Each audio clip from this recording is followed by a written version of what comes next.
பொதுச் செயலாளர் செல்வி ஜெயலலிதா, திருமதி சசிகலா, திரு சுதாகரன், இளவரசி, திரு தினகரன் ஆகியோர் மீது சொத்து குவிப்பு வழக்கு மற்றும் செல்வி ஜெயலலிதா, திரு தினகரன் ஆகியோர் மீதான லண்டன் ஹோட்டல் வழக்கு ஆகியவை பெங்களூரு சிறப்பு நீதிமன்றத்தில் நடைபெற்று வருகிறது.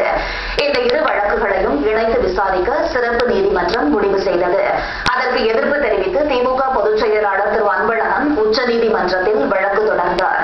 இந்த வழக்கு விசாரணைக்கு உச்சநீதிமன்றம் தடை விதித்தது. இந்நிலையில் லண்டன் ஹோட்டல் வழக்கை வாபஸ் பெற அனுமதி கோரி உச்சநீதிமன்றத்தில் தமிழக அரசு சார்பில் மனு தாக்கல் செய்யப்பட்டது. இந்த மனுவை விசாரித்த நீதிபதிகள் லண்டன் ஹோட்டல் வழக்கை வாபஸ் பெற தமிழக அரசுக்கு அனுமதி அளித்தும் இது தொடர்பான பெங்களூரு சிறப்பு நீதிமன்றம் பரிசீலிக்க வேண்டும் என்றும் உத்தரவிட்டனர்.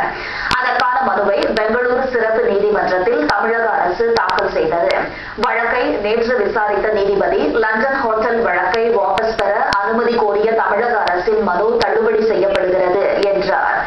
இந்த வழக்கு தொடர்ந்து நடத்தப்படும் என்றும் வழக்கை வாபஸ் பெறும் அதிகாரம் தமிழக அரசுக்கு கிடையாது என்றும் கூறி வழக்கை அக்டோபர் 20ஆம் தேதிக்கு ஒத்திவைத்தார்.